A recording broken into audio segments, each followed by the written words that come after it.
Hey, welcome here. So today I want to tell you about my results from this week and talk about food combining or pairing. I'm Catherine, and it is my mission to introduce and support a healthy lifestyle to mature women wanting to thrive in life and achieve their goals. Subscribe to my channel to learn more.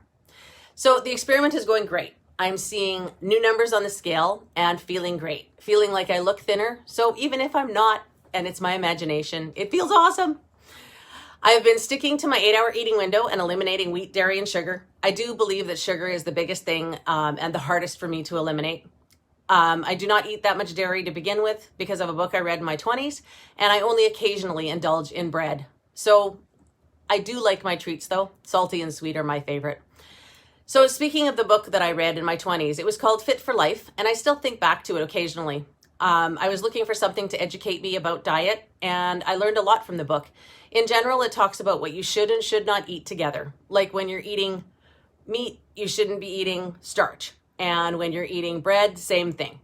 The book also talks about the timing of when you should and should not be eating. I had a great experience with the program, and I kept lots of the principles. But over the years, habits that were not in keeping with the program snuck in, and I never corrected them.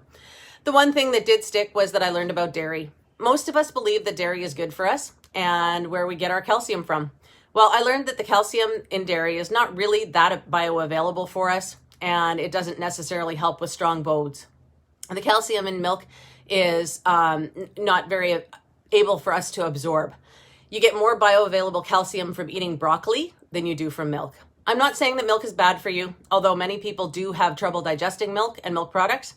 I am saying that they tell us that we need for healthy bones is not true. I don't believe this. So I did learn early in life that marketing is not really the truth. You need to do the research yourself. You can't believe everything that you're told. You need to read labels and not just the fronts of the box, the actual ingredients. But overall, you should not be eating a lot that has multiple ingredients. One ingredient, like an apple or strawberries or beef, is perfect.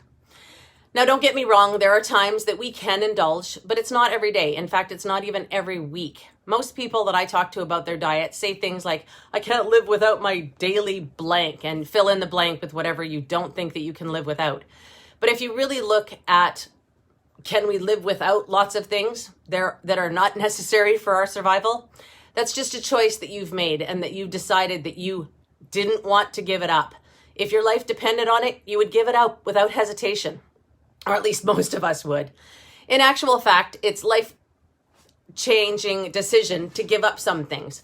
Although you don't necessarily see the results immediately, it can extend your life and have healthier lifestyle and reduce disease in the body. So in conclusion, eat real food, stay away from sugar, and try to make sure you get enough water. Tune in next week for more results and more discussion about food. Have a great day.